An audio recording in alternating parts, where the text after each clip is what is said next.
Bonsoir, bienvenue sur Le Grand Changement. Je suis super contente. Ce soir, on a la joie de t'accueillir, Géraldine. Comment vas-tu? Je vais très bien et je suis ravie d'être avec toi, Annelise, et puis avec toute ta communauté. Génial. Et bien ce soir, on va vivre une très très belle conférence qui s'appelle Êtes-vous un hypersensible spirituel, c'est intuitif au cœur d'or. Alors, je veux bien que vous nous disiez si vous nous voyez bien, si le son et l'image sont bons, si tout est OK. Et puis peut-être, Géraldine, commencer à nous parler de toi, de qu'est-ce que tu fais, de tes journées. J'adore poser cette question. Et, et qu'est-ce qu'un hypersensible spirituel et au cœur d'or aussi? Ok, 3 questions. Oui. Alors, ce que je fais de mes journées, oulala, j'ai pour habitude de dire, parce qu'un jour j'ai réalisé ça, que j'ai 3 vies en une. J'ai ma vie de psychopraticienne, puisque j'accompagne en consultation individuelle depuis plus de 25 ans. Aujourd'hui, davantage en ligne qu'en présentiel. D'accord. J'accompagne aussi, j'anime des groupes depuis plus de 20 ans. J'ai créé les groupes de parole pour les femmes à l'époque où il n'y en avait quasiment pas, en tout cas sur Paris. C'était il y a très longtemps, en 1998. C'est ce qui fait que ma pratique s'est orientée dans l'accompagnement des femmes parce que, animant des groupes de parole pour les femmes, davantage de femmes sont venues me consulter. Je reçois aussi des hommes en consultation, mais ils me connaissent moins. Voilà. Aujourd'hui, je consulte en ligne pour l'accompagnement des hypersensibles. J'ai aussi une spécialisation sur la dépendance affective, en fait, tout ce qui est de l'ordre de la relation, des troubles relationnels, de l'amour et de la dépendance affective. J'anime des ateliers, plusieurs parfois par mois, en ligne, et puis j'anime aussi en présentiel 4 fois par an, sur des thématiques qui sont souvent en écho avec mes ouvrages, mais toujours pour les hypersensibles. Voilà, disons que les personnes qui rentrent en contact avec moi sont majoritairement des personnes qui sont hypersensibles, et ensuite elles viennent travailler sur différents aspects de leur hypersensibilité, comment mieux vivre son hypersensibilité, comment réguler la dimension hyper. Et parfois, il y a des hypersensibles et des dépendantes affectives. Parfois, il y a des hypersensibles et des personnes qui veulent travailler leur relation à eux-mêmes et aux autres et au monde. Voilà, donc ça, c'est toute une partie de ma vie. Okay. Puis j'ai une autre vie aussi, qui est l'écriture, qui est vraiment aussi une passion. En fait, j'ai 3 passions. Celle-ci est la deuxième.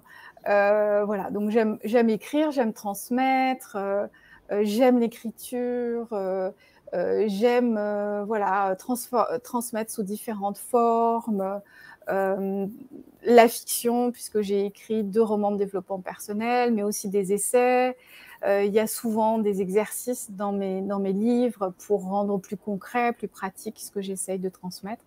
Et il y a aussi des prières qui sont des sortes de poèmes que l'on peut lire et relire pour être connecté et s'inspirer voilà, quand on a besoin de se connecter à une dimension spécifique. Dans mes livres, il y a aussi des prières, des mantras. J'aime bien parsemer mes ouvrages de différentes variations de l'écriture pour que la personne puisse sentir. En fait, ce que j'aime, c'est transmettre au travers de mes mots des vibrations et que ces vibrations puissent infuser dans le cœur de la personne, l'inspirer, qu'elle trouve des réponses ou juste un apaisement. Parfois, on a juste besoin de trouver un espace qui nous régénère le cœur, l'âme. Voilà. Donc ça, c'est ma deuxième passion. Et ma troisième passion, c'est la danse. Donc je danse le tango argentin. Et ça, c'est une passion qui qui me permet de pouvoir me régénérer, de me réénergétiser, de pouvoir évacuer aussi les éventuelles charges émotionnelles que je peux capter, voilà, tout ce que j'entends. Ça me permet d'évacuer, c'est une sorte de douche énergétique.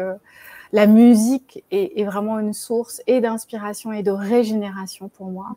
Et la danse qui est une forme de communication avec l'autre, qui permet d'incarner l'harmonie, la beauté, la douceur, l'intensité, la vie. Voilà, c'est vraiment une dimension qui vient nourrir les deux autres passions. En fait, sont trois sphères qui s'auto-nourrissent, s'auto-régulent et qui créent en fait dans mon existence trois piliers qui m'apportent énormément de stabilité finalement et d'épanouissement. Ok, merci beaucoup Géraldine. Justement, j'ai eu la joie de lire tes livres. J'ai pu lire donc celui-ci, Les hypersensibles spirituels. C'est intuitif au cœur d'or, très très fort, on va en parler. Et puis je suis en train de lire Le pouvoir des hypersensibles spirituels, on en parlait tout à l'heure aussi.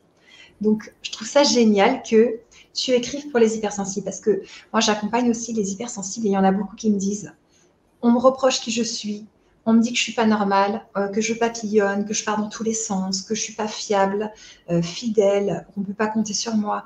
Et ils ont du mal en fait à passer de passion en passion, tu vois, à être un petit peu genre à aimer plein de choses. Et ils se disent, c'est quoi mon problème? Pourquoi j'arrive pas à être comme tout le monde, cadrer un travail, un compagnon ou une compagne, tu vois? Ça te fait rigoler. C'est clair, parce que nous, ça nous endort, quoi. Enfin, ça nous ennuierait.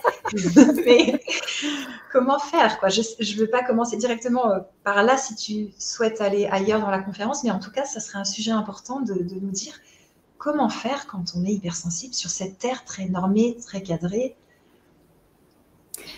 J'ai ri parce que forcément, ça fait écho à mon parcours et pendant des années, j'ai senti en effet ce décalage sans forcément mettre de mots dessus. Et puis, c'est avec les recherches qu'on a pu faire sur le sujet qu'on a commencé à mettre le mot hypersensibilité sur certains aspects de sensibilité, d'ultrasensibilité de certains individus. Et donc, j'ai commencé à comprendre pourquoi, en effet, je rentrais jamais dans les cases, j'étais jamais là où on s'y attend, que une certaine vie normée, cadrée ne pouvait pas me correspondre. Il y a bien entendu là d'où je viens, mais mes parents sont aussi étaient pour l'un d'entre eux, sont pour celui qui reste encore sur cette terre hypersensible. Donc voilà, on sait qu'il y a une transmission de l'hypersensibilité, soit génétique, c'est pas encore tout à fait prouvé, mais on y vient, mais aussi environnemental. Le bain le bain familial, l'environnement dans lequel nous sommes, peut aussi contribuer à ceci.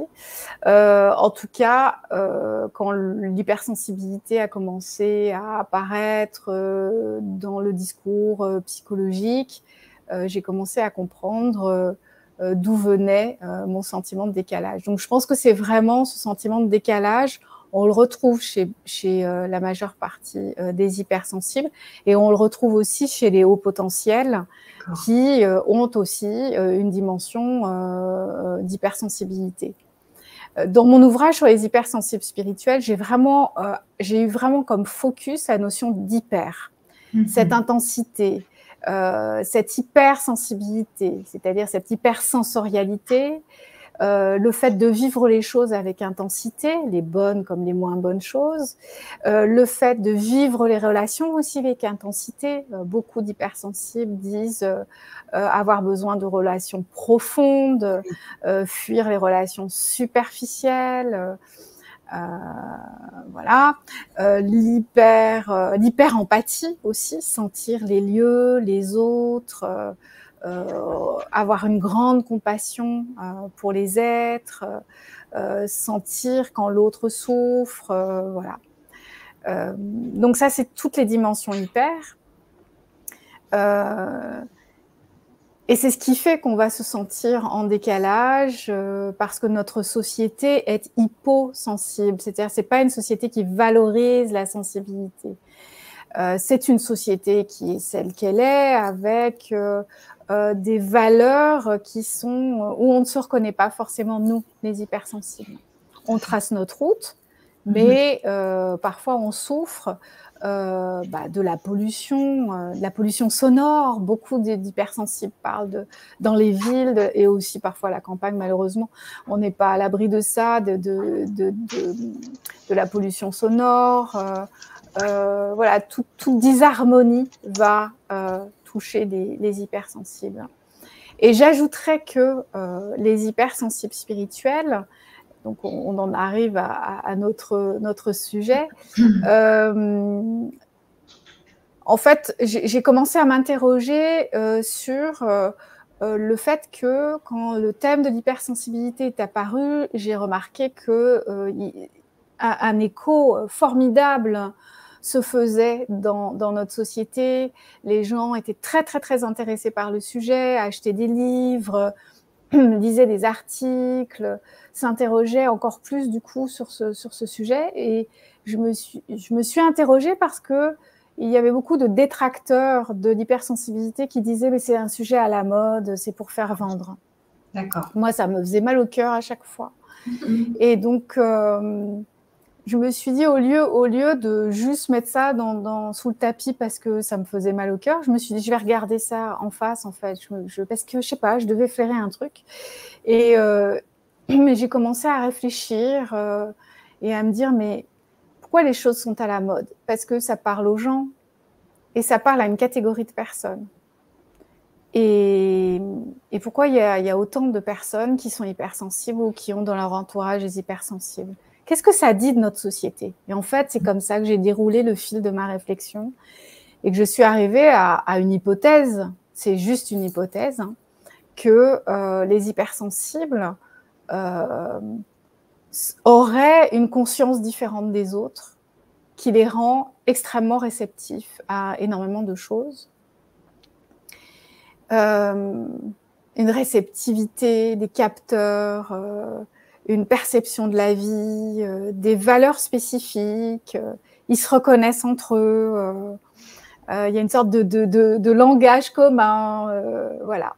Et je me suis dit, et si c'était en fait, si les hypersensibles étaient les avant-gardistes d'un nouveau monde, d'un monde qui, parce que là on est à la charnière, hein, on n'y est pas encore, mais un monde qui demain serait davantage dans le respect de certaines valeurs humanistes, sensibles, voilà.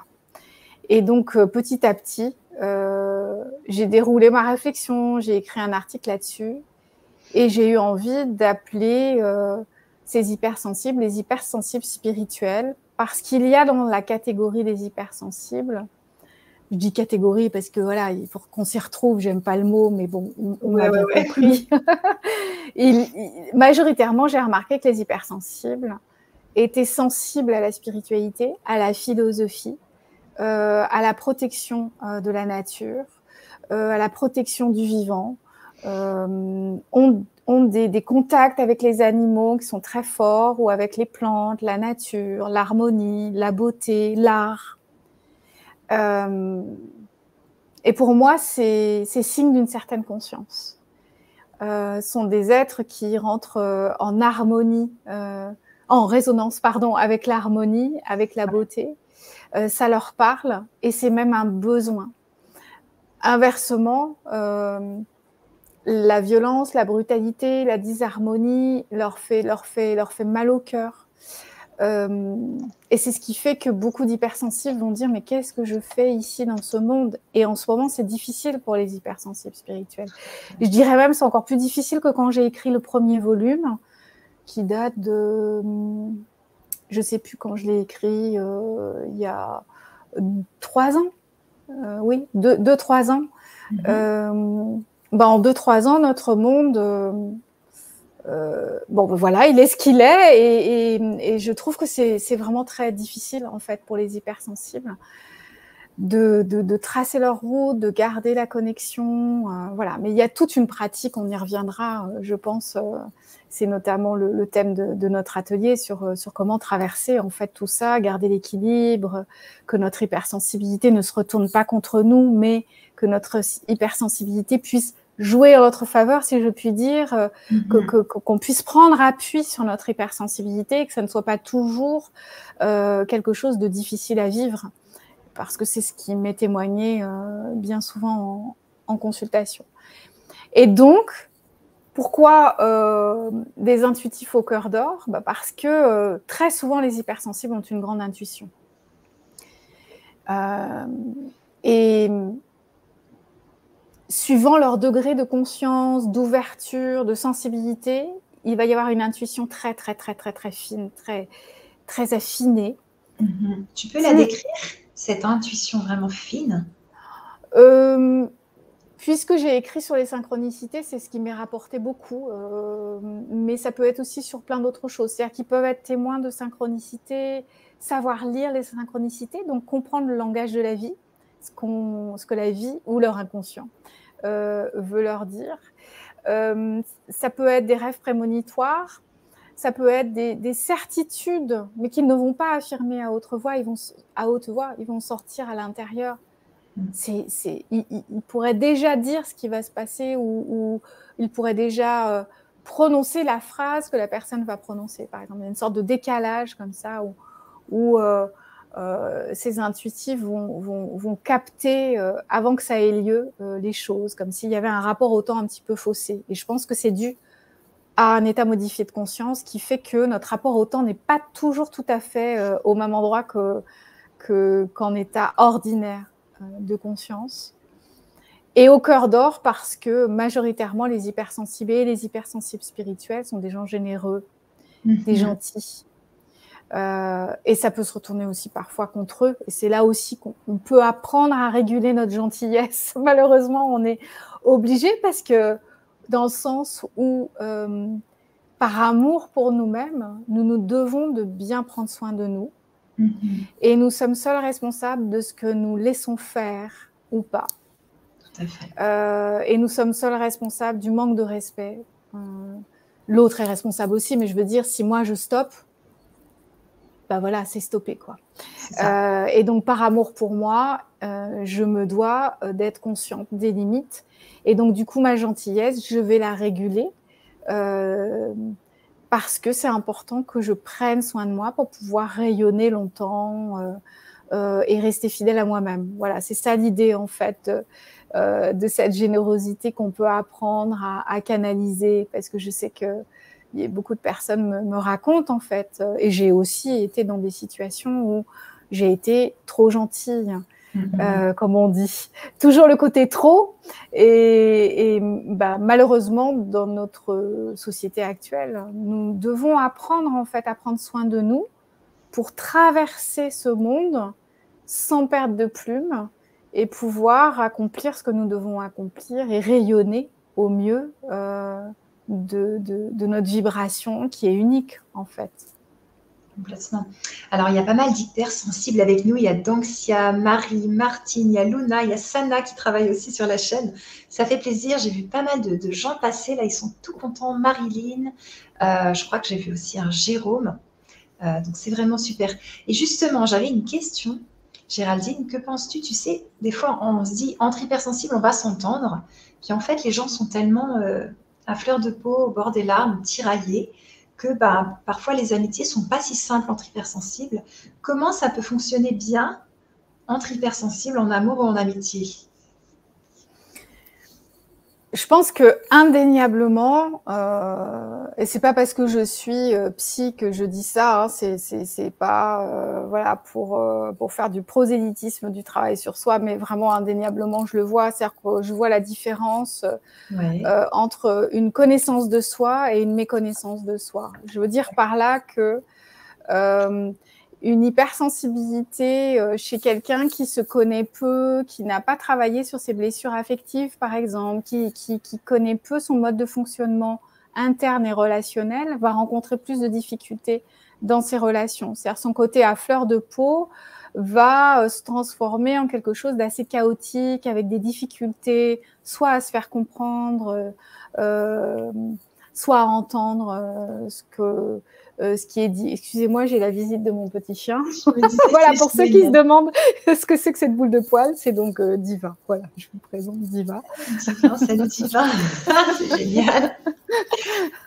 Je parlais des animaux tout à l'heure, donc voilà. Oui. Elle est mignonne. Donc, quand on est à fleur de peau et qu'on aime, les relations peuvent être compliquées. Et heureusement, de se connaître, de connaître ses tendances, ses défauts, ses blessures aussi, et de les penser, de les guérir, va fluidifier et faciliter nos relations. On va aussi pouvoir voir venir de plus loin les choses et pouvoir réguler ce qui se passe dans certaines situations. Donc ça, c'est vraiment la bonne nouvelle. C'est-à-dire que c'est pas parce qu'on est à fleur de peau avec quelqu'un qui est aussi hypersensible que ça va être tout le temps compliqué. C'est-à-dire que il y a des choses à connaître dans notre mode de fonctionnement. Comprendre si on est fusionnel, par exemple, ou si on fuit des relations, quelle serait la bonne distance pour permettre à une relation de pouvoir durer, pour qu'elle se régénère, qu'elle puisse respirer,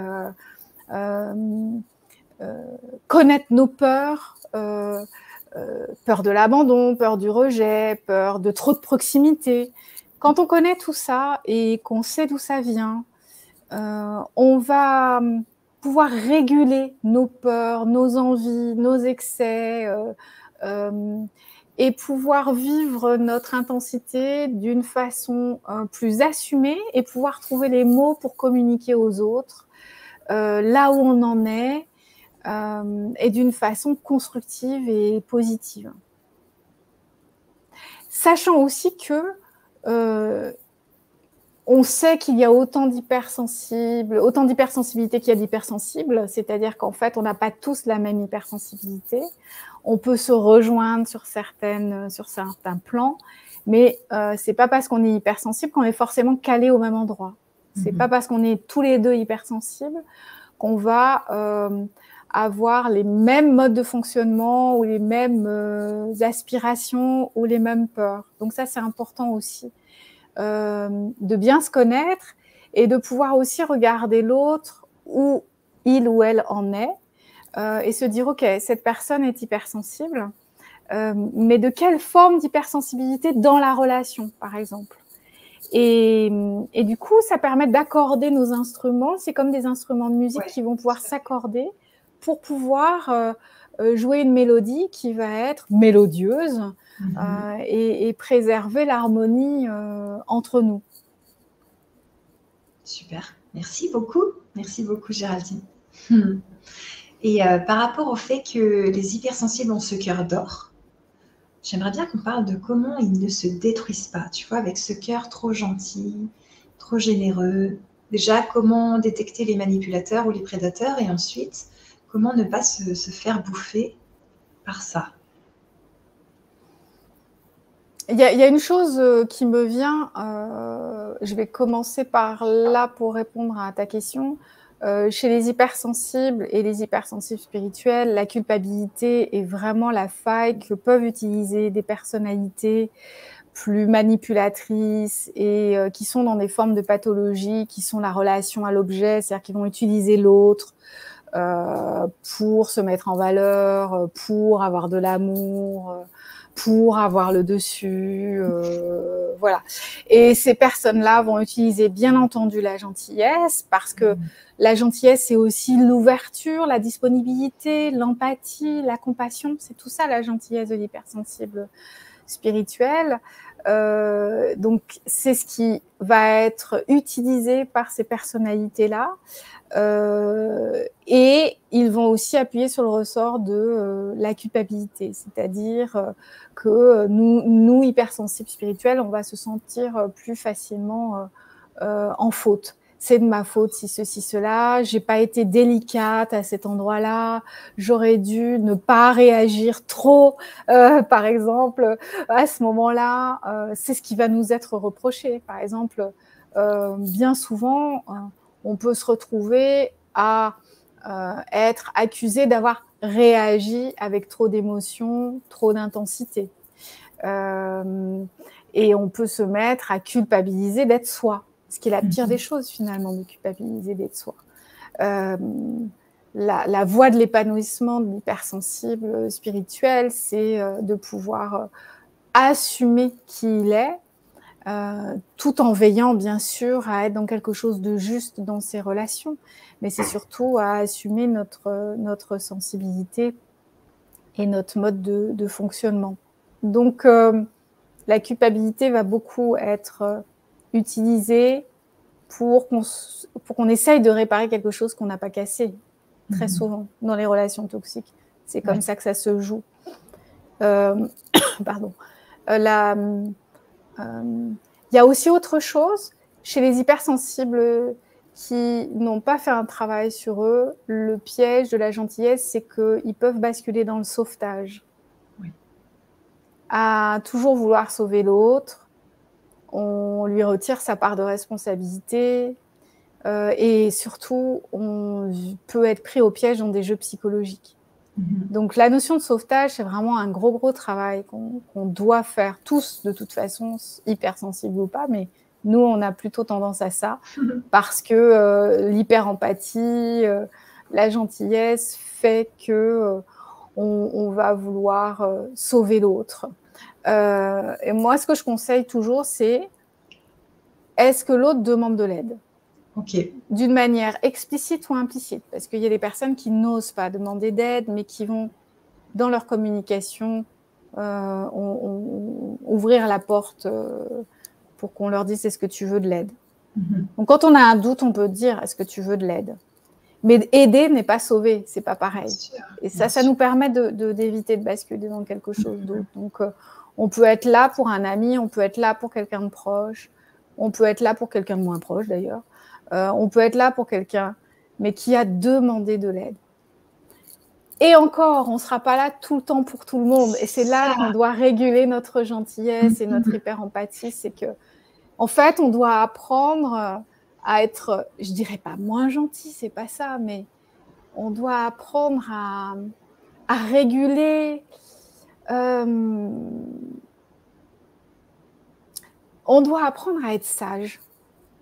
Pas de cette sagesse qui restreint, pas du tout, de cette sagesse qui rend davantage libre, de cette sagesse qui permet de voir les choses, de cette sagesse qui permet d'être dans la conscience, de cette sagesse qui permet de comprendre ce qui est bon pour soi et pour l'autre. Ce qui va être bon pour l'autre, c'est pas forcément le sauver parce que ça peut entretenir une victimisation, une stagnation de sa situation, etc. Donc, on a vraiment un travail en conscience qu'on peut faire pour que notre cœur d'or puisse rayonner au bon endroit avec les bonnes personnes et de la façon la plus juste possible pour tout le monde, en fait. Tout à fait. Et c'est un travail de conscience et de sagesse. C'est super. Et je me demande aussi, tu vois, des fois on donne quelque chose, on donne une aide, mais en fait j'ai l'impression qu'une aide, ça doit durer dans un temps déterminé, tu vois, ça doit s'arrêter au bout d'un moment. Parce que quand tu aides quelqu'un sur du long terme, s'il n'y a pas d'échange aussi, eh bien la personne, elle devient complètement dépendante. Et elle ne fait plus par elle-même, elle ne va plus travailler, elle n'essaye plus, parce qu'elle est aidée, et tu vois ce que je veux dire ? Absolument. Je dirais, elle est sauvée. C'est la différence avec l'aide. Je dirais, je trouve que c'est un bon point de repère. Si on n'arrive pas trop à voir, je dirais que aider, c'est permettre à la personne de pouvoir retrouver son autonomie. Sauver, on fait pour elle et elle n'a pas l'autonomie. Et c'est un système qui tourne en rond. Malheureusement, parfois, il y a des personnes qui n'arrivent pas à sortir de leur victimisation parce qu'il y a un certain nombre de choses qui les en empêchent, mais un travail sur soi peut permettre de le découvrir. Mais si on est à l'extérieur et que nous sommes la personne qui vient aider, ça peut être un bon point de repère de se dire, est-ce que dans ce que j'apporte à l'autre, je lui permets à court ou à long terme de retrouver une autonomie ou de trouver une autonomie, ou est-ce que ce que je lui apporte finalement maintient cette personne dans son système? Donc ça, c'est un bon point de repère. Et quand on a trouvé la réponse, on peut ensuite décider de changer de posture. Alors là, attention, ne soyons pas dans la radicalité, comme nous sommes souvent en tant qu'hypersensibles spirituels. On est dans des intensités, dans des extrêmes. La sagesse, et c'est pour ça que moi, j'associe spiritualité à sagesse. La sagesse, c'est comment je vais modifier ma posture pour que ce soit pas trop flippant pour l'autre ou trop violent pour moi ou pour l'autre, parce que moi, après, je vais culpabiliser, machin truc, et on retrouve la culpabilité. Donc, comment je vais modifier ma posture? Qu'est-ce que je peux changer dans mon rapport à l'autre pour l'aider, finalement, à petit s'orienter vers des prises de conscience et des décisions qui mèneront cette personne à l'autonomie. Ça, je trouve que c'est vraiment ce qui peut nous aider à trouver la posture juste dans notre rapport aux autres et de pouvoir offrir notre générosité d'une façon qui soit la plus juste possible, là aussi pour tout le monde finalement, pour nous et pour l'autre et pour nous.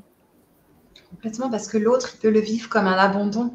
Il peut se dire, en fait, là, tu m'abandonnes, je vais être en difficulté maintenant si tu ne me donnes plus cette aide. Sauf que cette aide, des fois, elle dure sur des années et on observe que la personne, elle ne va plus du tout faire par elle-même les choses.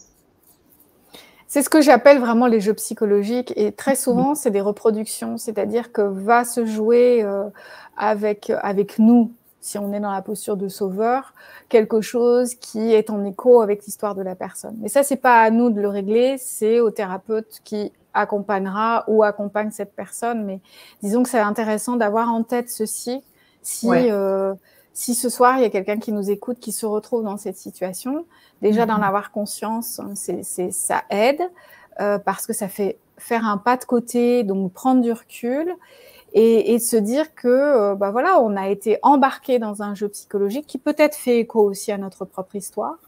Donc de regarder à quoi ça fait écho chez nous, de se dire que ça fait écho à l'histoire de la personne, et d'en prendre conscience, ça permet de commencer à s'extraire du système, alors plus ou moins en douceur, suivant ce qui se joue, s'il y a de la toxicité ou pas, s'il y a un fort lien d'amour ou pas. Enfin, ça aussi, c'est ce qui va aussi déterminer nos prises de décision pour stopper les systèmes qui pourraient être sclérosants.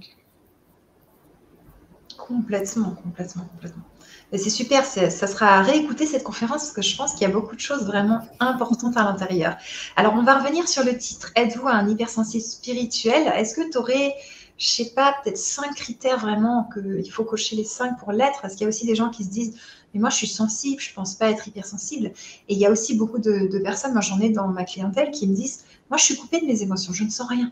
Donc, ça ne marchera pas, votre thérapie. Et en fait, on va passer par le corps, le mental ou l'émotionnel. Donc, j'ai d'autres portes d'entrée, mais c'est intéressant parce que tu vois, ils ne se pensent pas hypersensibles du tout. Et pourtant, des fois, ils le sont très, très fort. Oui, parce que hypersensibilité, pour la majeure partie des gens qui ne connaissent pas le sujet, est associée à hyperémotivité, déjà, d'une part. Alors que hypersensibilité, il peut y avoir une hypercognition, c'est-à-dire beaucoup de pensées, une intelligence spécifique, très cerveau droit, beaucoup de créativité, de sensibilité artistique éventuellement, ou artisanale, etc. Et il peut y avoir une hypersensorialité, très sensible au son, aux odeurs, à la lumière, au toucher, tout, ou juste un sens. Il va y avoir l'hyperempathie, comme je le disais tout à l'heure. J'en oublie. Au niveau kinesthésique, donc l'hypersensibilité qui passe par le corps. Donc il y a déjà tout ça. Oui. Et par rapport aux hypersensibles spirituels, sont des êtres qui vont avoir plus ou moins de l'intuition, mais souvent beaucoup d'intuition, qui peuvent faire des rêves prémonitoires ou des rêves symboliques. Des personnes qui peuvent sentir, savoir ce qu'on a dans la tête, ce qu'on va dire. C'est une forme de télépathie. Il y a aussi ceux qui sont médiums sans le savoir ou le sachant. Et il y a ceux qui sont proches d'une forme qu'on appelle de chamanisme, mais on peut employer un autre terme, hein, avec une sensibilité à l'énergie des plantes, des arbres, des forêts, capacité à rentrer en conscience, en contact avec la conscience d'un lieu, d'une forêt, et pour certains aussi d'être dans une hyper empathie avec les animaux, voire même de pouvoir avoir une forme de communication qui est très spécifique, hein, entre eux et les animaux. Donc là, j'ai commencé par la description de l'hypersensibilité pour passer ensuite à l'hypersensibilité spirituelle. Donc j'ai balayé. Super, merci d'avoir balayé si bien. Est-ce que tu peux nous détailler le côté médium? Parce que je sais qu'ici, sur Le Grand Changement, ils adorent les médiums, les chamans, etc. Donc, qu'est-ce que ça voudrait dire? Parce que pour moi, c'est associé au fait de communiquer avec les morts, mais il paraît que c'est pas que ça. Comment toi, tu vois le côté médium? Alors, en effet, ce n'est pas que ça. On associe souvent à cela. Ça peut être aussi la dimension channeling. Moi, j'aime beaucoup aussi cette dimension-là où, en fait, on va être canal d'une énergie intelligente ou de plan de conscience. Quand je dis médium, je pense plutôt finalement à ceci, et j'aurais pu le préciser, mais je ne peux pas réécrire pour l'instant mon livre. Oui. Mais la canalisation finalement était davantage ce à quoi je pensais quand je parlais de médiumnité. Mais disons, quand je dis médium, c'est pour revenir au pied de la lettre et au pied du mot, c'est être l'interface entre le monde visible et le monde invisible. Voilà. Quand je dis médium, je pense à ceci. Donc, en effet, il peut y avoir des personnes qui sont de l'autre côté, qu'on appelle les défunts. J'aime pas trop ce mot. Disons les âmes qui se sont allégées de leur corps physique et qui sont donc dans le monde invisible et qui peuvent nous envoyer des signes par synchronicité, des messages par les rêves. Mais on peut aussi avoir des fortes intuitions, il y a différents canaux de communication. Il y a des gens qui communiquent par écriture automatique. On peut entendre des mots, des phrases, en dehors d'états psychiques pathologiques, hein, bien sûr. Hein. Je parle vraiment de faits avérés de personnes qui sont saines d'esprit, mais qui ont des informations qui peuvent leur arriver par période aussi, suivant leur sensibilité. Et des hyper-intuitions sur tiens, je ne vais pas aller là parce que je ne le sens pas, et puis je vais plutôt aller là, et puis là, je croise quelqu'un avec qui la conversation va ouvrir la porte sur une rencontre, un amour, une collaboration, une co-création, par exemple.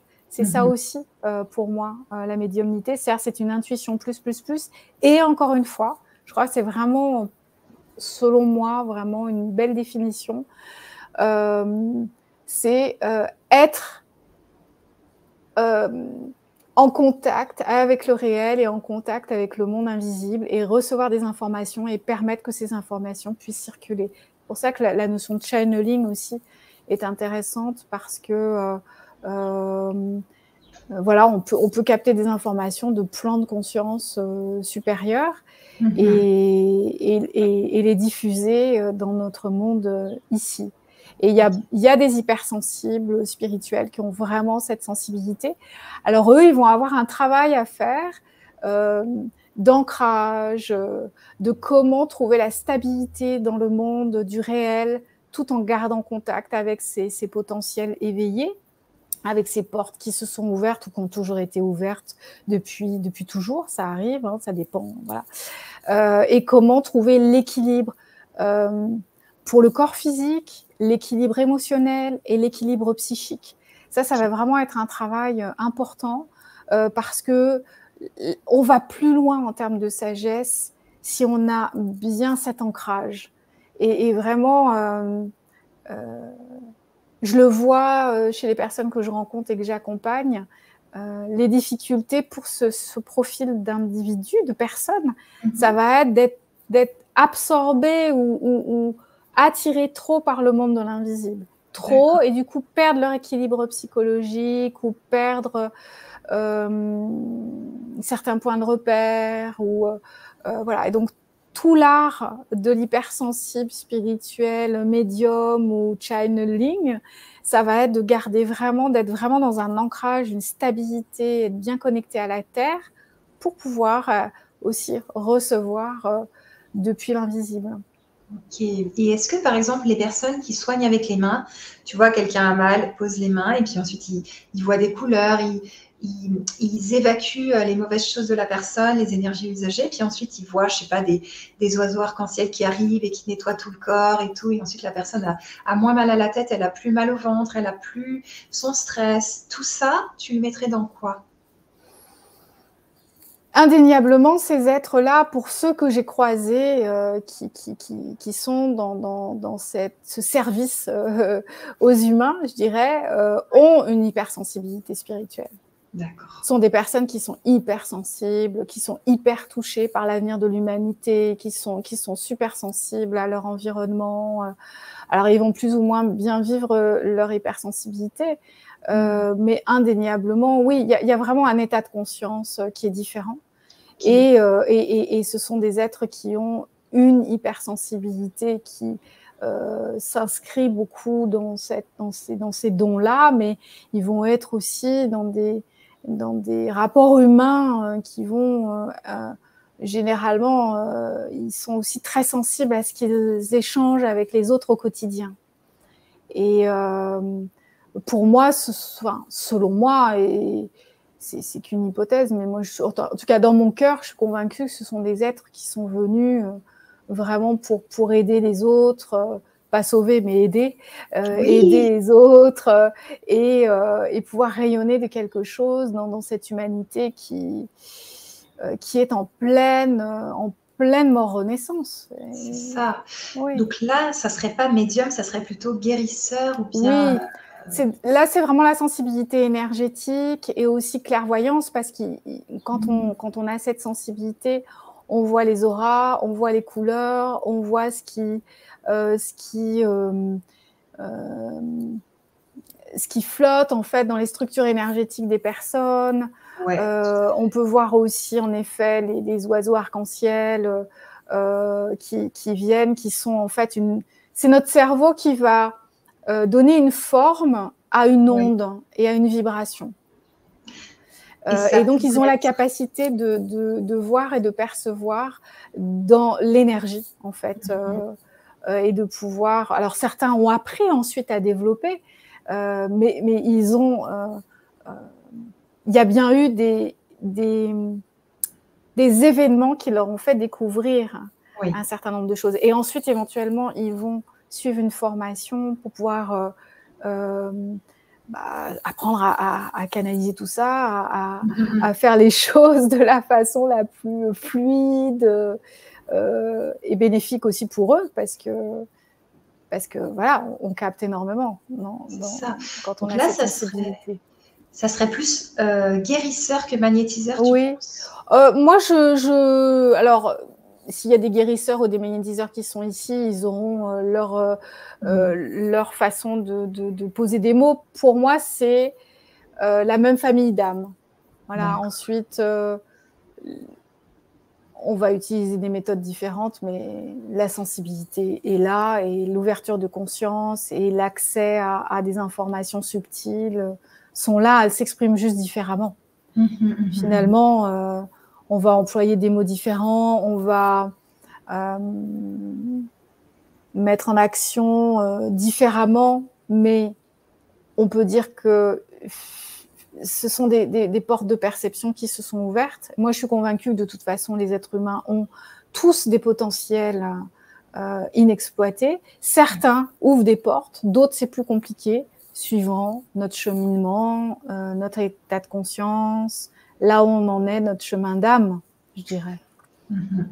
Merci Géraldine. J'ai hâte d'entendre la suite. On va faire une petite parenthèse importante. On a plein de beaux commentaires dans le chat, on va les prendre aussi. En tout cas, tous ceux qu'on pourra. Alors, j'aimerais que tu nous parles donc de l'atelier comment vivre une spiritualité incarnée quand on est hypersensible spirituel. Et je vous mets le lien pour vous procurer l'atelier, pour nous rejoindre. Donc l'atelier, ça sera le 13 septembre à 19 h.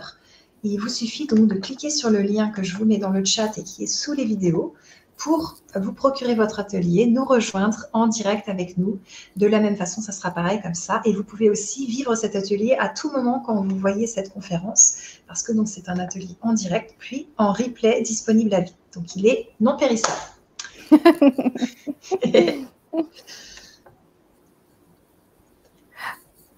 Alors, je parle de l'atelier ou tu...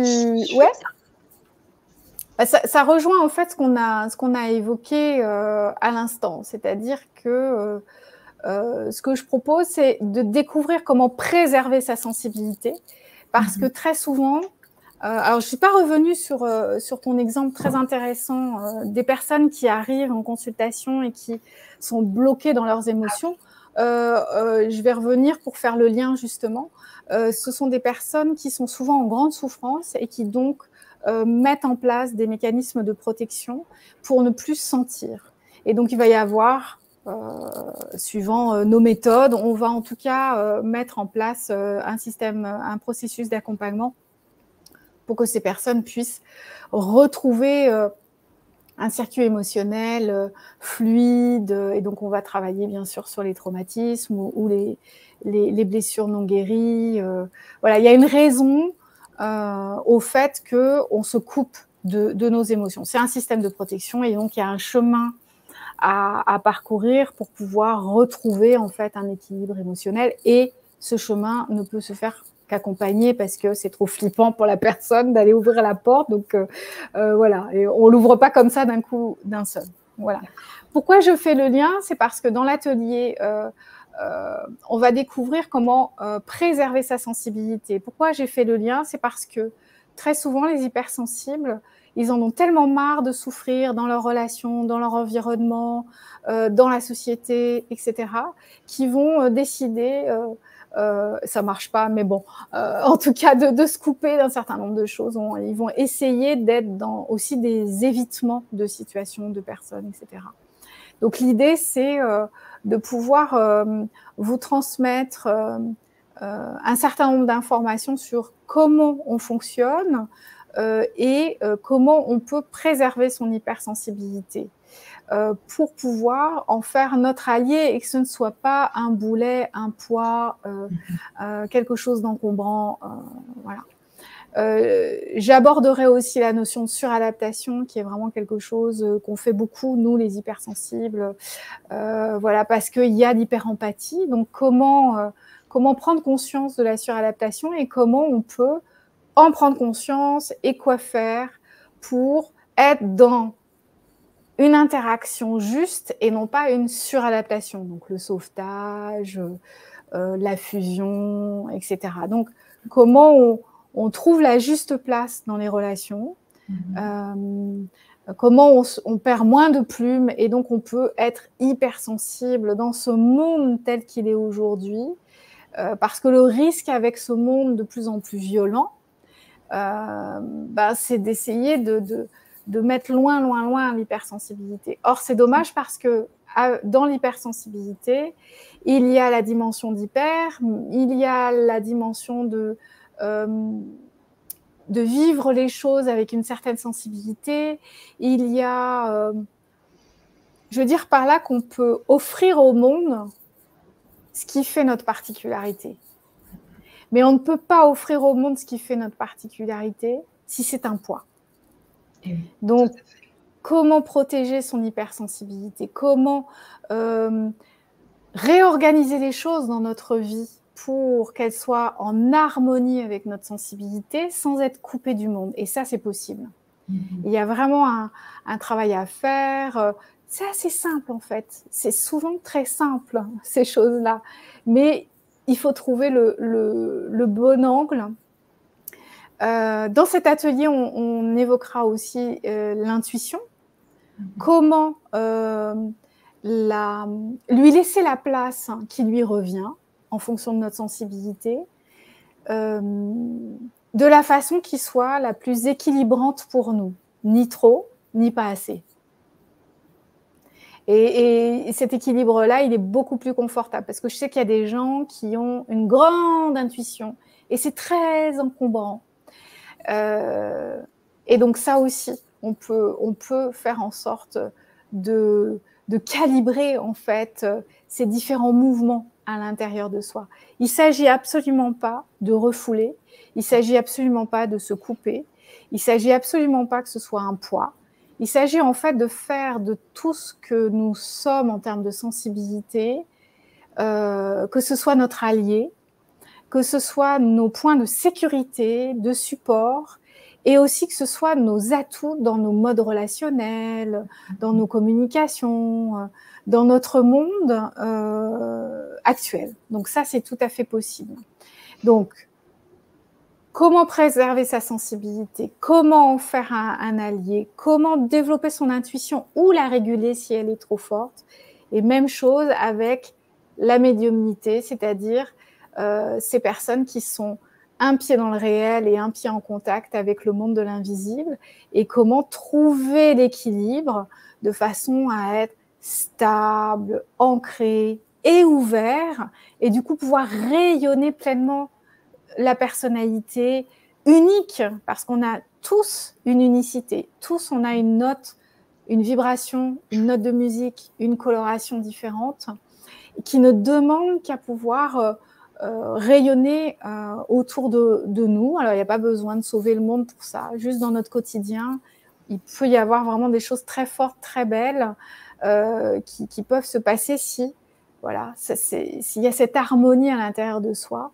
Et ça va mener à ce rayonnement autour de soi. Et un point que je trouve important, la paix intérieure. Alors ça, pour les hypersensibles, hypersensibles spirituels, ça peut être une quête qui semble loin, mais on peut vraiment trouver une stabilité. C'est-à-dire qu'il ne faut pas imaginer que c'est forever, pour toujours, la paix intérieure, pas du tout. Mais on peut trouver dans nos hauts et dans nos bas quelque chose qui se régule et qui se stabilise. C'est-à-dire on peut traverser le chaos, mais moins longtemps, et retrouver une stabilité intérieure. Je ne vais pas dire qu'on ne traverse pas le chaos, parce que de toute façon, la vie est cyclique, il se passe plein de choses, on doit apprendre, on est là pour expérimenter, mais on peut vivre les choses chaotiques et intenses et fortes en retrouvant notre stabilité plus rapidement. Oui. Merci. Qu'il y ait moins de crises de colère, d'effondrement émotionnel. C'est ça dont tu parles. Oui, exactement, de panique, voilà. Sachant, parce qu'il ne faut pas se leurrer, qu'on est hypersensible, hein. Donc, on est intense. Oui, tout à fait. Donc, nos joies sont plus fortes, nos colères sont plus fortes, nos désespoirs sont plus forts. Mais quand nos désespoirs sont plus forts, au lieu de flipper en se disant ça va m'emporter pour toujours, de se dire non, je vis les choses avec intensité, c'est une vague, ça monte, ça va redescendre. Ouais. Pour la colère, c'est pareil, je vais ressentir la colère à 2000%, donc là où quelqu'un sera vaguement en colère, moi je vais être carrément enragée. Et là, de décider s'il est bon d'exprimer sa colère maintenant ou plus tard. Ou pas, ouais. Ou par écrit. Ou dans la forêt en allant crier très fort et faire peur aux oiseaux, les pauvres petits oiseaux. Mais bon, s'il n'y a que ça.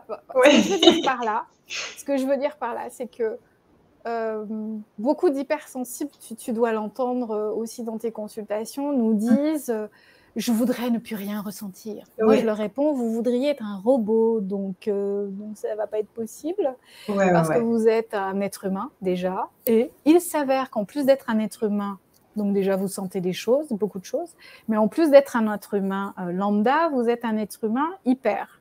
Et si en plus vous êtes hypersensible spirituel, donc là, c'est le package. Et donc, faut pas s'attendre à ne plus rien ressentir.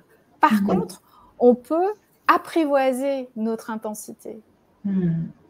Wow. On peut, c'est comme si on avait un vaisseau spatial. Au début, on n'a pas le mode d'emploi, donc ça part dans tous les sens.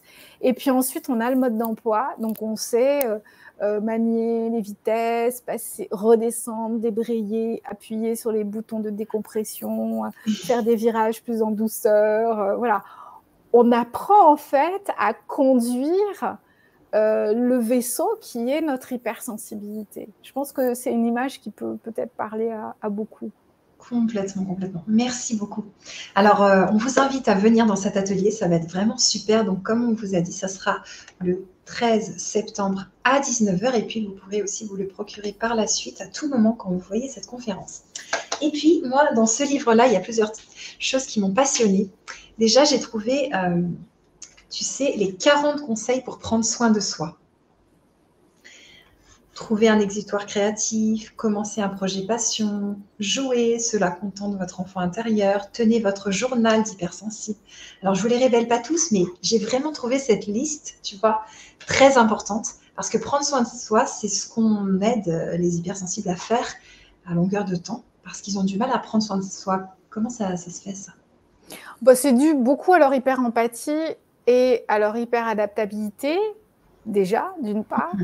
Et puis aussi parce que, en tant qu'hypersensible, on se sent très tôt pas comme les autres. Et du coup, on va être focus sur les autres pour anticiper les besoins, se caler à l'autre, pour être accepté en fait. Pour être intégré, pour être accepté. Et c'est ce qui va faire qu'à un moment donné, suivant, bien entendu, ça dépend aussi des personnalités, mais c'est ce qui va faire qu'on va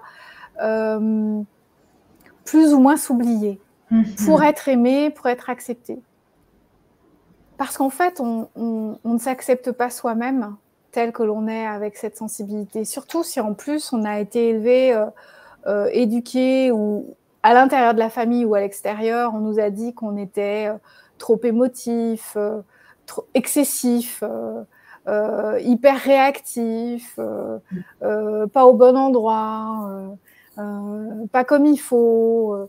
Donc en fait, on nous envoie des messages de t'es pas comme il faut. Donc nous-mêmes, on va se construire aussi là-dessus. On va avoir du mal à s'accepter tel que l'on est. Et du coup, bah, ça donne lieu à une non-acceptation inconsciente de soi ou consciente et ne pas prendre soin de soi, mais plutôt être toujours à l'extérieur, à plaire, à faire attention à plaire pour être accepté, à correspondre à ce qu'on attend de nous, à éviter la critique, parce que nous, en tant qu'hypersensibles, alors là, ça nous meurtrit grave. Donc, nous protéger aussi de ces choses-là, du rejet, puisque nous-mêmes, on se rejette nous-mêmes tant qu'on n'accepte pas notre hypersensibilité. Déjà, il faut savoir que l'on est hypersensible pour pouvoir ensuite l'accepter. Donc, il y a la prise de conscience et ensuite la phase d'acceptation.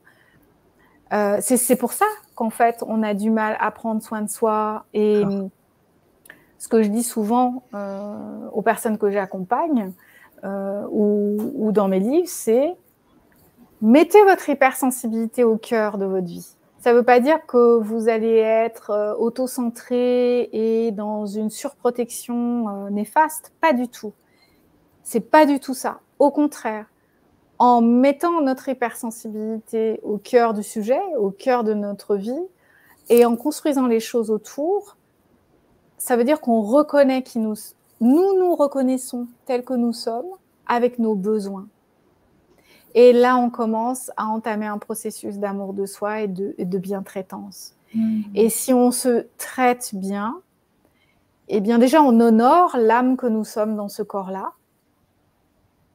C'est pas rien quand même, tout ce travail, tout ce chemin, tout ce voyage, toutes ces expériences, on réalise pas toujours en fait.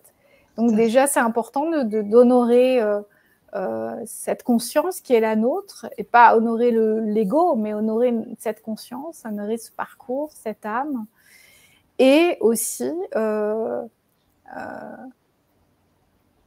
mettre l'hypersensibilité au cœur du sujet, de notre vie, c'est reconnaître la beauté de notre hypersensibilité. Et là, on peut commencer à assumer de prendre soin de soi, d'avoir des activités comme par exemple en effet des activités artistiques, créatives, artisanales, commencer à rentrer en contact avec notre enfant intérieur, prendre soin de cette partie de nous, prendre soin de soi, prendre du temps, être doux avec soi, privilégier ce dont nous avons besoin, oser se demander de quoi j'ai besoin aujourd'hui, de quoi j'ai besoin en ce moment, et de se le donner.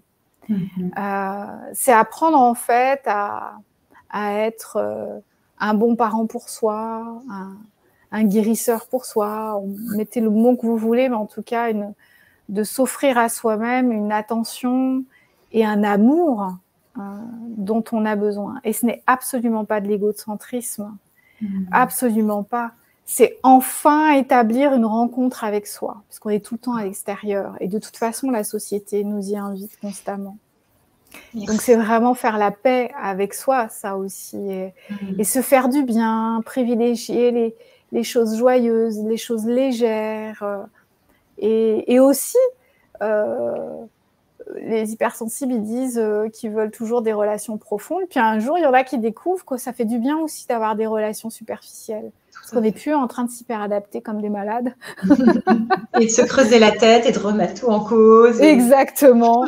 Et donc, voilà, un peu de légèreté, de superficialité pour retrouver quelque chose, oui, quelque chose de pétillant aussi, parce que c'est la joie est une vibration élevée, on en a besoin, surtout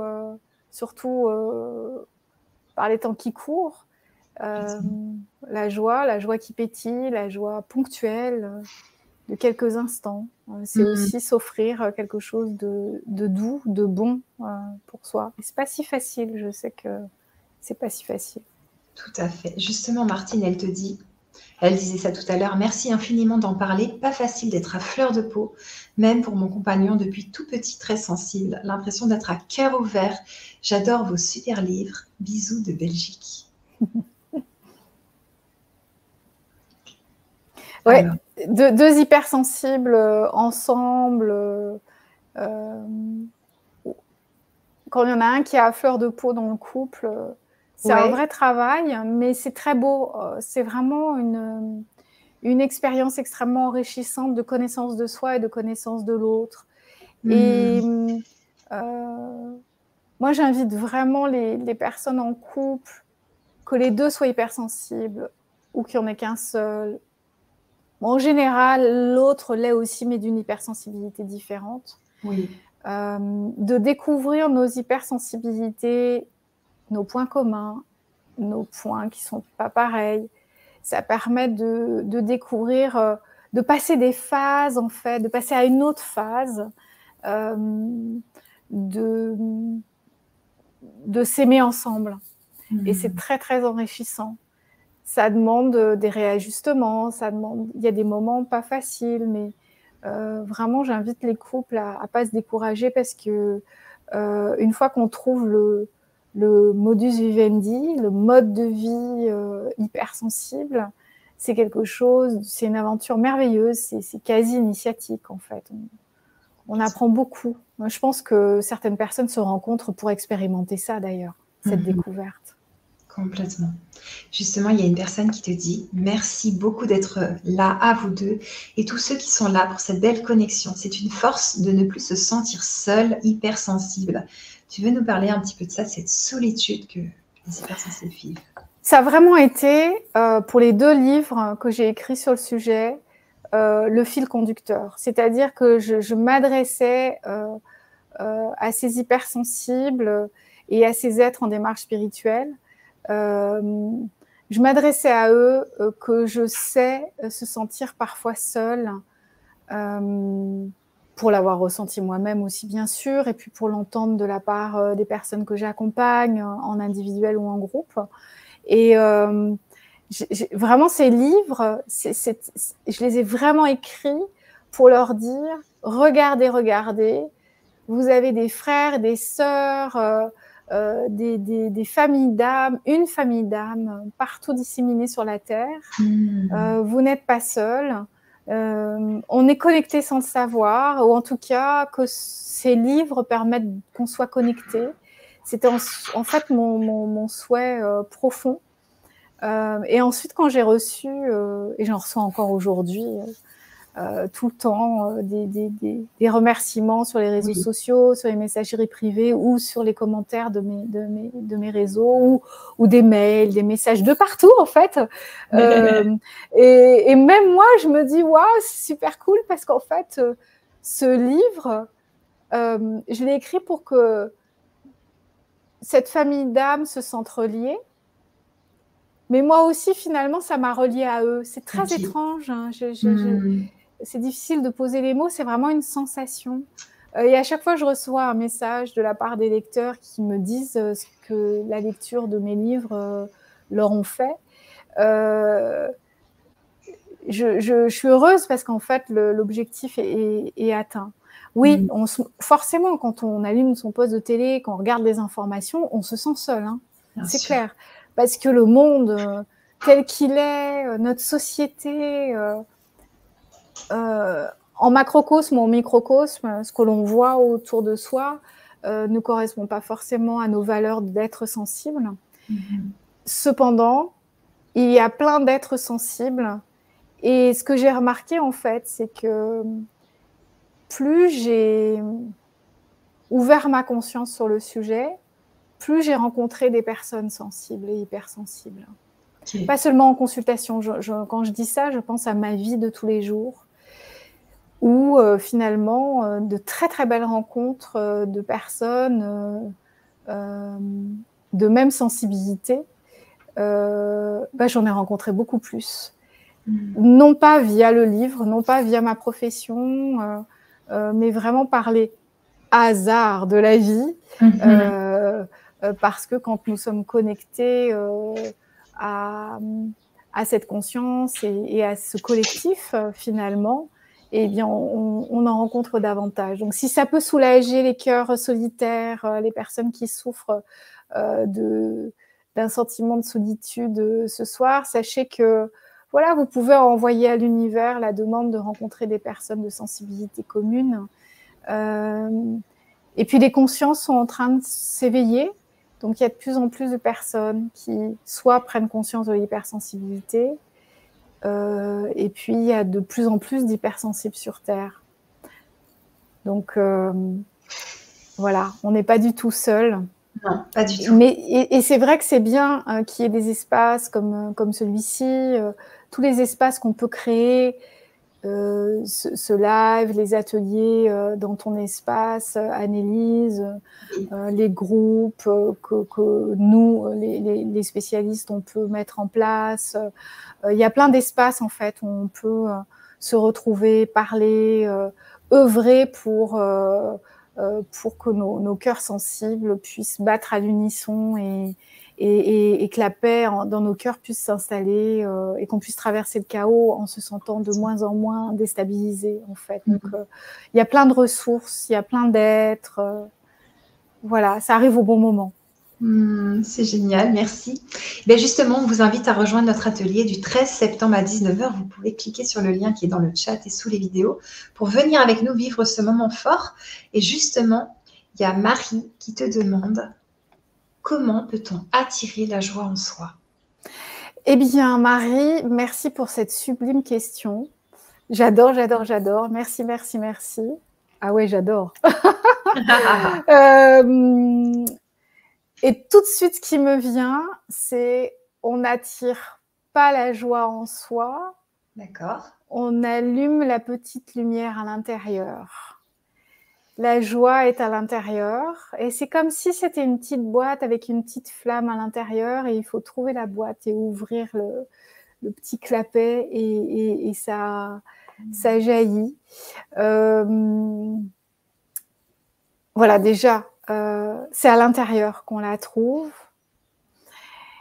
Le souci, c'est que ça peut être encombré de beaucoup de nos blessures du passé, de nos croyances sur nous, la vie, le monde, sur un certain nombre de choses qu'on n'a pas nettoyées.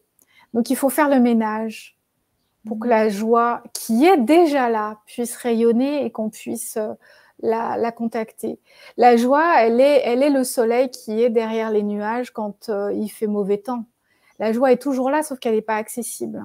Et il y a un certain, je dirais que la grâce aussi, ou certains sentiments, même pas sentiments, d'état en fait, c'est des états de conscience, sont parfois pas accessibles, mais ça ne veut pas dire qu'ils ne sont pas là. Donc ça, c'est une note d'espoir, c'est de se dire, c'est à l'intérieur de moi, c'est pas à l'extérieur, et je vais trouver le chemin. Et donc de ne pas se décourager parce qu'en fait, on est là pour partir en chemin. Et pour certains, c'est pour trouver la joie. Pour d'autres, ça va être pour connecter l'amour universel. Pour d'autres, ce sera encore un autre état de conscience. Ça fait partie des trésors que nous avons en nous. Et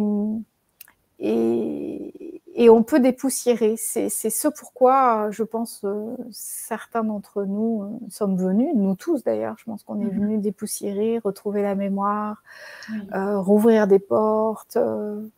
Voilà, la joie est en nous. Alors, plus concrètement quand même, sinon je vais avoir des plaintes. Plus concrètement, ça rejoint ce que tu as souligné, Annelise, sur les 4 points de bientraitance envers soi-même. C'est tous les jours de faire, de penser, de se connecter à quelque chose qui nous donne une satisfaction. Parce que la joie n'est pas loin. D'accord. Ça me fait du bien, ça me satisfait, c'est confortable, je ressens du soulagement, de la détente, du bien-être. La joie, elle est juste derrière, en fait. Ensuite, on peut s'aider en s'entourant de personnes qui nous mettent en joie. On peut écouter de la musique qui nous met en joie. On peut aller sur des lieux qui nous mettent en joie. On peut aussi favoriser. Et c'est une joie terrestre, mais qui mène à cette joie plus profonde à l'intérieur de soi. Donc c'est vraiment, j'indique la porte du cœur parce que je pense qu'il y a vraiment quelque chose qui se joue au niveau du cœur, c'est-à-dire une rencontre avec soi. L'espace du cœur, il n'est pas seulement l'amour que l'on donne ou l'amour que l'on reçoit, c'est aussi cette conscience, cet accès à soi-même.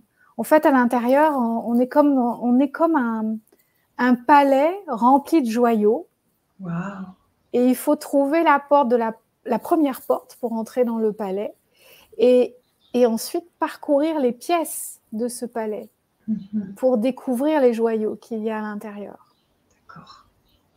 Et donc, voilà, les choses concrètes à faire qui peuvent y mener, c'est déjà s'entourer et faire ou aller vers qu'est-ce qui me met en joie, la petite joie très terrestre qui mène ensuite vers la porte du palais et ensuite vers la paix intérieure. Okay. Et par exemple, là, ce soir, qu'est-ce que vous pourriez faire ou toi, Annelise, qu'est-ce que vous pourriez faire ou penser? À quoi vous pourriez penser? Parce que parfois, faire n'est pas possible, une action n'est pas possible. À quoi vous pourriez penser qui, quand vous y pensez, crée de la joie? Moi, ça va être de réécouter cette conférence avec attention, parce que je sais que ça va me créer de la joie, en fait, même en audio, tu vois, de pouvoir apprendre encore et de me dire, c'est intéressant ta vision des choses, j'avais pas vu des choses comme ça. Tu vois, quand tu as dit, par exemple, j'aime pas le mot défunt, parce qu'en fait, ce sont des âmes qui se sont allégées de leur corps. Vu comme ça, tu vois, c'est tellement beau et ça fait du bien, parce que moi, je me dis qu'ils vivent ailleurs, et des fois, ils nous manquent, et puis... on trouve ça trop triste, alors qu'en fait, c'est normal, la mort est normale. Tu vois, donc j'ai bien aimé quand tu as dit ça. C'est drôle ce que tu me dis là, c'est une vraie synchronicité parce que j'ai une de mes étudiantes, durant le présentiel que j'ai animé la semaine dernière, elle a des synchronicités qui m'ont amené à lui parler de ma mère, comme ça, anecdotiquement. Oui. Et elle me dit, elle te manque pas, ta maman? Bon, ma mère est partie Mmh. il y a 3-4 ans. Et j'ai une très, très belle connexion. J'ai toujours une belle connexion avec elle. Et, Bah oui. et elle me disait, elle te manque pas? Et je lui dis, bah non, elle est avec moi, en fait. Bah oui, elle est là, ouais. Et en effet, je trouve que c'est très aidant de voir la mort comme notre vêtement corporel est usagé, il est hors service. C'est ça. Et notre énergie de vie, notre corps d'énergie qui est la vie, se défait de ce vêtement obsolète parce que ça nous empêche de continuer ce qu'on a à faire. Et en fait, la vie continue sans ce vêtement. Et c'est comme si on parle dans Harry Potter, on parle du vêtement d'invisibilité. Bah là, j'ai envie de retourner en fait cette image en disant que on se défait de notre enveloppe corporelle, on devient invisible, mais en fait, Oui. c'est juste le vêtement qu'on a, ce vêtement corporel dont on se défait. Et voilà. Moi, je témoigne de mon expérience par rapport à elle. Je sais qu'il y a des départs qui sont beaucoup plus douloureux et difficiles à vivre. Hein. Voilà, je témoigne juste de là où j'en suis pour communiquer, en effet, pour rebondir sur ce que tu dis. C'est tellement aidant de changer notre regard sur la mort. Et beaucoup d'informations sur la mort nous sont transmises par notre société actuelle et qu'il y a plein de façons de voir les choses.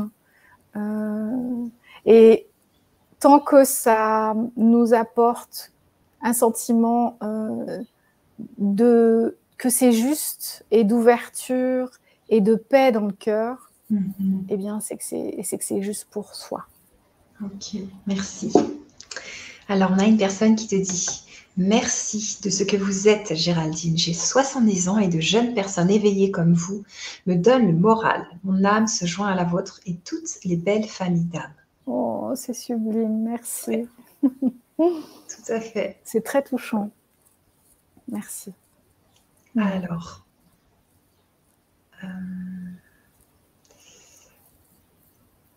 oui, alors il y a Viviane qui dit « J'aimerais pouvoir me connecter avec ma maman, on était fusionnels. » Ça, c'est pas facile. Non. C'est vrai que j'ai eu une intuition qui m'a traversée des décennies plus tôt, avant son départ, où je me suis dit, ma connexion avec elle est tellement forte que qu'il faut dès maintenant que je travaille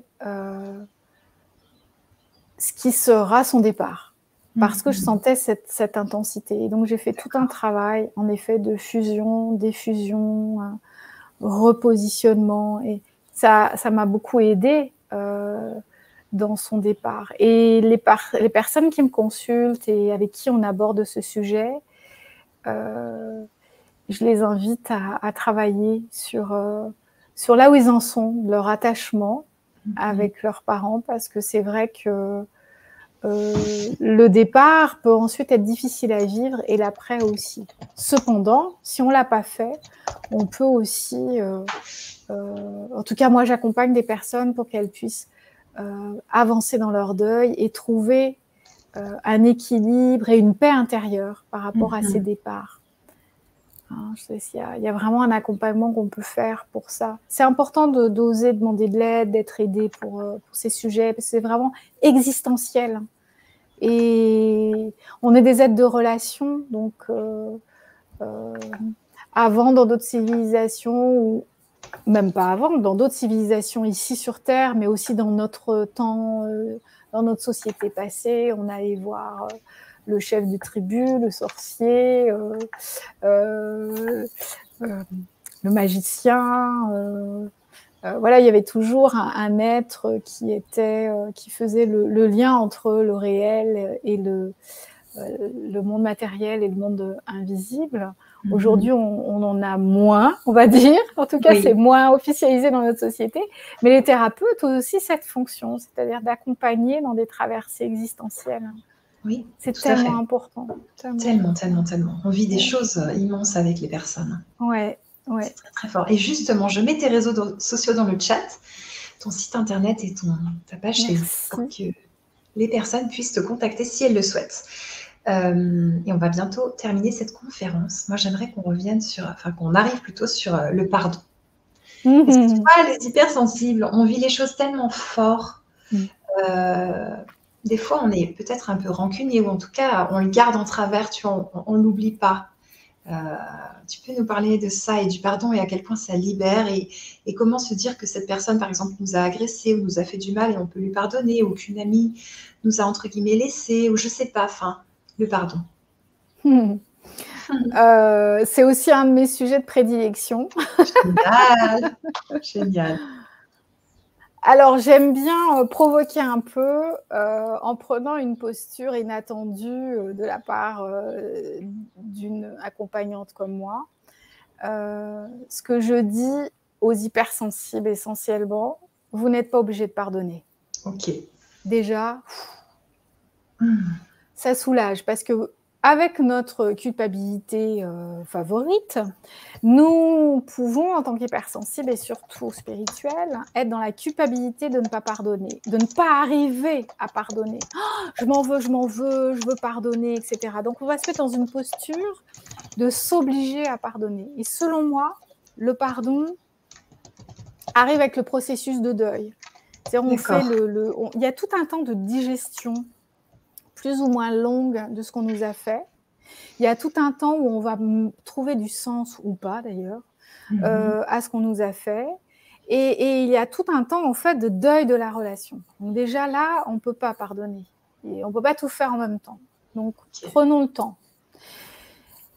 Et ensuite, le pardon va venir naturellement au bout de notre processus d'intégration, de notre processus de deuil. Et ce que j'ai remarqué, c'est que les personnes qui veulent absolument pardonner parce que c'est plus spirituel, ça correspond à leur référence de spiritualité, etc., en fait, elles se font du mal parce qu'elles n'écoutent pas leur rythme. Donc, accueillons notre rancune. D'accord. Il faut l'accueillir. Ça ne veut pas dire la nourrir. D'accueillir la rancœur, c'est se dire, ok, je suis en colère, je suis blessée, je comprends pas, j'accepte pas, c'est pas ok, c'est dégueulasse. Et c'est ok. Acceptons nos émotions, accueillons nos émotions. Et ensuite, en accueillant ce qui se passe pour nous, ça va ouvrir le champ sur d'autres étapes. Mais si on bloque ça, qu'on refuse, oh, c'est pas bien d'être dans la rancune, la colère, c'est pas bien, il faut pardonner, pardonner, pardonner, on bloque tout le système et on reste enfermé et on franchit pas les phases de deuil de la relation. D'accord. Donc vraiment, le pardon arrive comme une fleur en fait qui va fleurir au printemps, mais on doit passer par toutes les autres saisons et il y a tout un processus. Il y a la tristesse, la colère, comme dans un traditionnel processus de deuil. La tristesse, la colère, l'incompréhension. On va essayer de dealer avec la vie, d'essayer de trouver des explications. Parfois, on en trouve, parfois pas. Et puis, petit à petit, le temps passant, on prend du recul et on commence à comprendre pourquoi on a été amené à vivre ceci. Quel cadeau, en fait, il y avait derrière cette difficulté. Derrière ce qu'on trouvait être vraiment une saloperie. Et ensuite, quand on comprend que les choses étaient finalement, qu'elles se sont déroulées telles qu'elles devaient, et bien ensuite, là, on peut pardonner. Déjà à soi-même, si on a eu des réactions où on pense qu'on n'aurait pas dû, où on a fait ce qu'il ne fallait pas parce que sinon on ne nous aurait pas quittés, par exemple. Donc, il y a aussi nous à pardonner dans le lot. Et ensuite, pardonner à l'autre et être dans... Et là, on arrive à une phase d'acceptation de ce qui s'est passé parce qu'on comprend qu'en fait, ça devait se passer. Oui. Et là, hop, ça s'orange en fait dans notre biographie et il y a de la place pour autre chose. Donc, vraiment, ça c'est quelque chose, je trouve, très important de ne pas se forcer à pardonner. Ça arrive comme un cadeau si on franchit bien les étapes du processus. Merci. Ça, c'est très précieux parce que des fois, on ne sait pas par où commencer, etc. Et c'est génial. Alors, je veux bien que tu nous dises, en résumé, le plus important que tu aimerais qu'on retienne en tant qu'hypersensible pour mieux vivre. Qu'on a indéniablement une perception différente des autres, dans un monde qui n'est absolument pas calibré en fonction de notre sensibilité. Que c'est probablement pour une bonne raison, individuelle et collective, et que si on traverse des étapes d'enseignement, de compréhension, de connaissance de soi, on va découvrir qu'en fait, notre hypersensibilité est un super pouvoir de sagesse. Et c'est à ce moment-là qu'on peut prendre conscience de notre place sur Terre, sur cette Terre qui semble secouée par beaucoup de chaos. Et en comprenant notre place sur Terre, on peut agir au quotidien et trouver une paix dans notre cœur, même si autour de nous, c'est le chaos. Donc, voilà, je crois que ça, c'est le plus important que j'ai envie de transmettre ce soir aux hypersensibles et aux hypersensibles spirituels. C'est voilà, votre sensibilité, votre spiritualité, vos valeurs. C'est un cadeau magnifique, c'est pas un cadeau, c'est ce que vous êtes, mais c'est un cadeau pour le monde. Et on peut rayonner de cette particularité sans forcément dire qu'on est hypersensible. Ceux qui sauront voir le verront, ceux qui ne sauront pas voir le verront pas, et c'est pas grave. Et puis ceux qui savent pas pourront sentir. Et on ne sait jamais la trace qu'on laisse sur notre passage. Et donc, c'est ça le plus important. Ok. Merci. Merci beaucoup. Merci. Merci Annelise. Super. Et on se retrouve donc lors de l'atelier. Et je te remercie vraiment beaucoup d'avoir accepté cette invitation. Tu écris, tu fais beaucoup de choses et tu as pris ce temps pour nous, pour les auditeurs et les auditrices du Grand Changement. Donc, c'est vraiment super gentil. Merci beaucoup. Avec grand, grand plaisir. Et on se retrouve très bientôt. Au revoir.